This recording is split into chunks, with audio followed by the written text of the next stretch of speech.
Hello vous! J'espère que vous allez bien et que vous êtes en pleine forme. On se retrouve aujourd'hui puisque le mois d'avril approche à grands pas et du coup les sorties littéraires avec.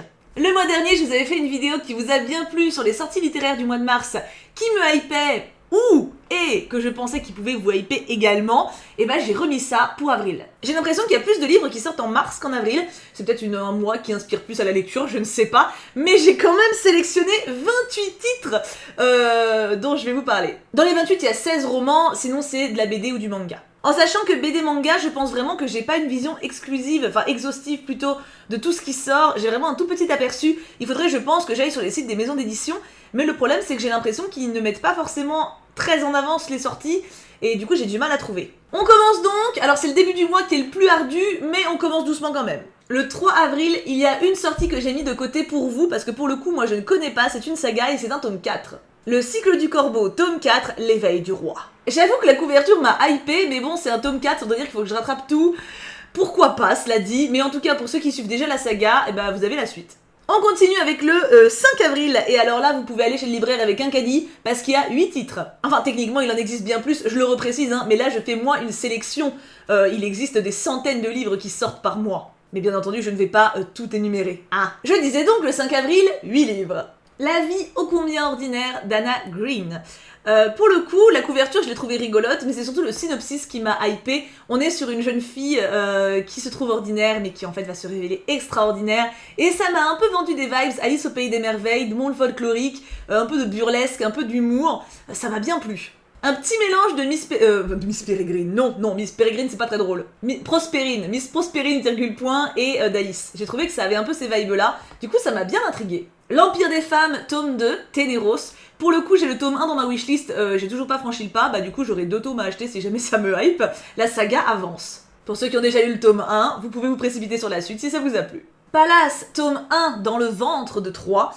Ça m'a bien hypé parce que déjà, réécriture de mythologie grecque, ça me bâme toujours. J'avoue que moi j'ai les textes de Madeline Miller en tête, Circé et le chant d'Achille que j'adore. Et là en fait on est sur les vraies raisons qui ont causé la guerre de Troie. Le résumé parle d'Athéna, parle des dieux et des mortels, ça me hype. Bon alors lui j'avoue que j'ai hésité, mais je me suis dit que j'allais vous le montrer pour vous. Boulevard, tome 1. Bon alors la couverture est superbe, mais le synopsis c'est vraiment une histoire d'amour, mais genre avec un grand A. Bon, vous me connaissez maintenant, l'amour, j'aime bien la petite dose, donc je pense que moi je vais passer mon chemin, mais je pense que ça peut plaire à pas mal d'entre vous, et qui sait, peut-être que si ça vous plaît, vous me le vendrez plus tard, mais ça a l'air assez joli, enfin pour le coup, genre, je veux dire au niveau de la plume, ça a l'air assez poétique, et pour ceux qui sont adeptes de l'amour, ça peut vous plaire. Et la couve est magnifique, je le redis, mais c'est important. Un titre en anglais compliqué à prononcer, Fractured Fables. Un tome 1, éclat dormant. Alors déjà, il est très beau, mais c'est une réécriture de La Belle au Bois dormant, voilà. Donc, inutile. Est-ce que j'ai vraiment besoin de dire que je suis hypée ? Le synopsis, il fait 2 lignes pour le moment, c'est Zinnia, 21 ans, bientôt mourante, qui bascule dans le monde des belles endormies. Voilà. Je n'en sais pas plus, mais voilà, j'ai envie de le lire. En même temps, réécriture de contes de fées, c'est vrai que je suis très faible sur la question. Et enfin, un petit dernier qui m'a hypé et qui je pense peut plaire à pas mal d'entre vous, Souffle. Déjà, bon, là, encore une fois, on est sur une jolie couverture, mais le synopsis est sympa, on est sur une jeune fille qui s'ennuie dans son village, dans son train-train, qui va faire la rencontre de garçons qui viennent passer des vacances et qui va se sentir revivre à leur contact et qui va avoir envie de prendre sa vie en main.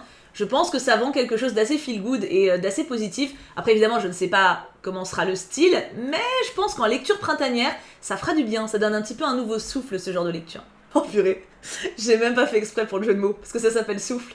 J'ai pas fait gaffe. Non mais je suis fatiguée, ok, partons là-dessus.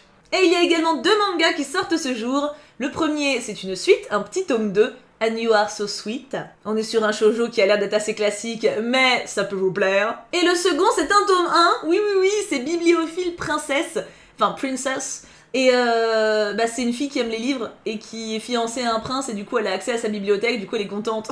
Moi ça me va. Non mais en vrai, j'ai des critères assez simples, Des bouquins, dans un manga, je suis à peu près sûre de kiffer. Et ça a l'air d'être un shoujo également. On passe maintenant au 6 avril avec 6 sorties, mais avec beaucoup de mangas, donc ça va aller assez vite. J'étais obligée de le mettre, Jujutsu Kaisen tome 19. Moi je ne suis pas, mais je sais que vous êtes plein à adorer, donc voilà, si jamais vous le saviez pas encore, la suite arrive.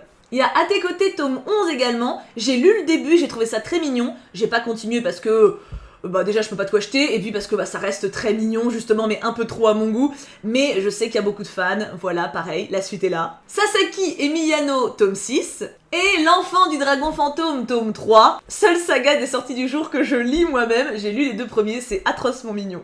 J'ai également fait la sélection de 2 romans, alors il y en a un je l'ai mis à contre-cœur, hein. C'est vraiment pour vous. 200 d'écume et de glace, tome 3, Atlantis. Alors la couverture est sublime, ça je n'avais pas trop de doute là-dessus. J'avais adoré le tome 1, j'ai détesté le tome 2, et je ne m'achèterai donc pas personnellement le tome 3, je l'emprunterai en médiathèque quand il sera disponible pour avoir la fin de l'histoire. Mais voilà, je sais que vous êtes plusieurs à suivre la saga également.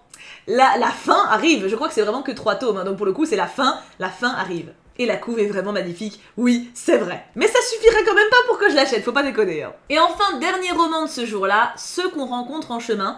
Et on est encore une fois sur quelque chose d'assez positif et en même temps triste. C'est bientôt la fin du monde. Je crois que c'est 8 mois. Non, dans 8 mois, c'est la fin du monde.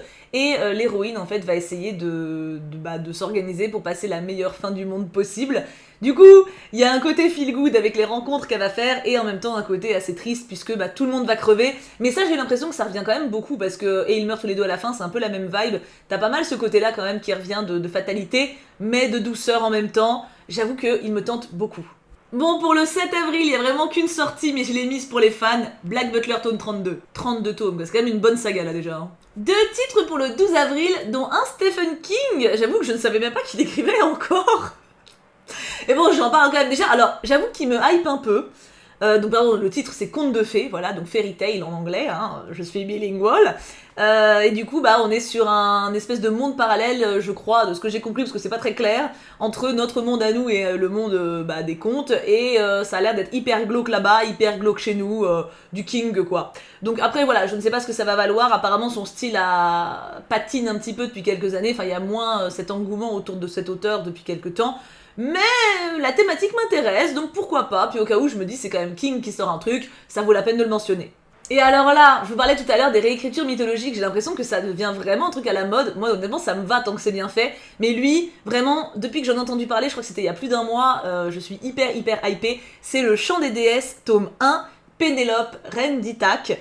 On est sur le point de vue de Pénélope pendant la guerre de Troie, avec la séparation de son mari du coup qui part, donc Ulysse qui part à la guerre, et elle qui se retrouve toute seule avec les prétendants qui veulent absolument la pécho alors qu'elle veut pas.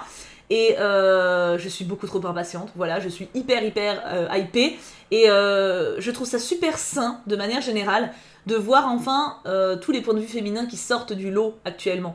Parce que forcément, le monde a toujours été régi par les hommes, en tout cas dans notre société. On est dans une société patriarcale depuis quasi toujours en fait, en France, en tout cas dans notre culture. Et c'est vrai que de voir qu'actuellement on essaie de donner la parole aux femmes qui du coup à l'époque ne s'exprimaient pas dans les histoires, je trouve ça très libérateur. Et j'adore, voilà. Donc je suis très très impatiente de le lire. Vous sentez que je l'attends beaucoup, par contre la déception peut être rude, hein, j'en ai conscience. Vous êtes allé en librairie le 12 et vous avez chopé l'histoire de Pénélope, eh il faut y retourner le 13, hein, puisqu'il y a Violet Maid... Attends, je vais le lire, parce que Violet Maid of Thorns, parce que j'ai l'écran à côté, hein, parce que c'est en anglais, d'accord, et l'anglais, moi, ça, voilà. On est sur une prophétesse qui fait que mentir pour manœuvrer en termes de stratégie, et il va y avoir de l'amour.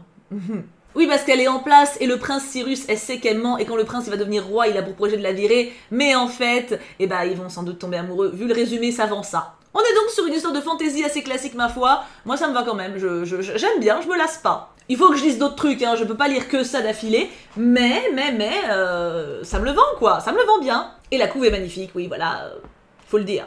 Et vous avez My Happy Marriage, tome 2, qui sort ce jour-là aussi. Je suis contente, j'ai adoré le tome 1, je suis intriguée pour la suite. 2 petits mangas qui sortent le 19, mais des sagas relativement cultes. On a One Piece tome 104, je vous le partage, mais encore une fois, moi j'ai pas lu One Piece, j'avoue que je me rattrape pas 104 tomes, je vous aime, hein, mais j'ai mes limites. Enfin, je dis ça, puis un de ces 4, je vais me lancer, je vais adorer, Pour le moment, je me lance pas, ok, mais en tout cas, One Piece tome 104, il est sorti, enfin, il va sortir, là, bientôt, dans un mois, bientôt. Et il y a Yona, princesse de l'aube, tome 38. Bon, j'en suis au tome 9, je crois, à peu près. Et j'adore, voilà, c'est une de mes sagas préférées en manga, je suis pas dans la merde. Mais du coup, le tome 38 arrive. Oh la vache, j'en suis encore si loin. Pour le 20, on a un manga et un roman. En manga, il y a Le Renard et le Petit Tanuki, tome 6. Alors, j'ai lu que le tome 1 de cette saga, mais c'est méga mignon et hyper cool. On verra si un jour je me lance dans la suite, parce que c'est comme tout, faut s'organiser, hein. Et ça va plaire à pas mal de monde, je pense. La saga Serpent and Dove a un tome 3, Gods and Monsters, et ça sort le 20 avril. Donc c'est l'occasion, précipitez-vous. Ou allez-y doucement, c'est comme vous voulez, choisissez votre rythme. C'est une saga qui me tente parce que je sais que vous allez me poser la question. Oui, la saga me tente et je pense me lancer un de ces quatre, mais c'est vrai que...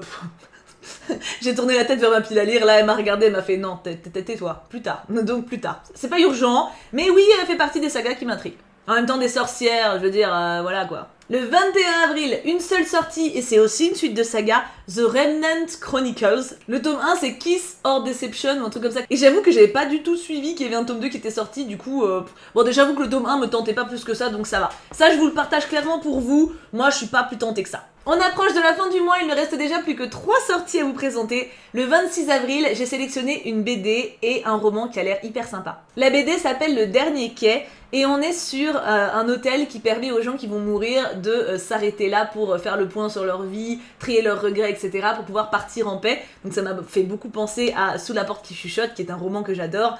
Et ce genre de sujet me touche beaucoup, j'aime beaucoup cette idée... de manière générale dans la vie, pas forcément liée à la mort, mais de point sur soi-même, d'être en paix, d'être tranquillisé, de ne pas avoir de démons qui nous réveillent, qui nous hantent un petit peu. J'aime cette idée de sérénité, c'est quelque chose qui m'appelle beaucoup, j'allais dire qui m'aspire, mais du coup ça fait les deux. Et du coup, de lire ce sujet en BD, ça m'intéresse beaucoup. En plus, les dessins annoncent quand même quelque chose d'assez doux, donc je suis très impatiente. Et le second titre, donc le roman que j'ai mentionné, c'est Parler comme tu respires, où on suit une jeune fille de 15 ans qui bégaye depuis qu'elle est en primaire. Et c'est pas forcément évident vis-à-vis du regard extérieur, etc. Et elle a un rêve, c'est d'être tailleuse de pierre. Voilà. Et je trouve le synopsis hyper rafraîchissant, hyper doux. Et pareil, la couverture, elle m'a fait rêver et apaiser en même temps. J'ai vraiment ressenti un truc. On est sur du jeunesse feel good. Je pense. Et enfin, la dernière sortie dont je voulais vous parler, c'est le 28 avril avec Elle, tome 3, qui s'appelle Pluriel, et du coup c'est un tome 3 d'une BD qui est super sympa, avec une jeune fille qui doit gérer plusieurs personnalités à l'intérieur d'elle, et qui du coup essaie de s'en sortir. Le tome 2 était un peu compliqué à suivre, j'ai trouvé, même s'il était intéressant dans l'idée. Je suis intriguée du tome 3, mais la couverture me donne aussi une vibe de détente et de partage et de sérénité. C'est un petit peu ce à quoi j'aspire, je pense. Et c'est terminé! Est-ce que c'est pas aller vite cette histoire? Mais oui! En même temps, le mois dernier, c'était la première fois que je me prêtais à ce type d'exercice, donc forcément, le métier rentre. En tout cas, je me suis beaucoup amusée à faire cette vidéo, et j'avoue à faire la sélection avant. J'allais oublier, purée, en plus je me suis fait une note exprès pour pas zapper. Il y a 28 titres, certes, mais en fait il y en a un 29e, sauf que j'ai pas la date. C'est les éditions Toussaint l'Ouverture qui vont sortir le tome 7 de Anne. La vallée arc-en-ciel. Voilà, je m'en serais trop voulu si j'aurais zappé ça, mon dieu. Donc on n'a pas de date, ils ont fait un post sur Instagram, là, il y a... au moment où je tourne, il y a 2 jours, et ils ont dit que ça serait courant du mois suivant, donc forcément je tourne cette vidéo fin mars. Donc, on peut espérer ça pour une fin avril, potentiellement. On se tiendra au courant si jamais ça pop, mais évidemment que s'il arrive, je saute dessus, voilà, à pieds joints. Et du coup, je disais, je me familiarise un peu plus à chaque fois avec cet exercice, et j'avoue que j'aime beaucoup tourner ce type de vidéo. Donc n'hésitez pas à me dire si, premier point, si vous voulez que je refasse une vidéo comme ça pour mai. Et point numéro 2, s'il y a des sorties dont j'ai parlé aujourd'hui qui vous tentent, qui vous hype et qui ont fait gonfler votre wishlist. Et j'adore vous faire claquer du pognon. Je vous fais plein de bisous, passez une excellente journée, et n'oubliez pas de lire plein de bouquins. Mouah, bisous tout plein.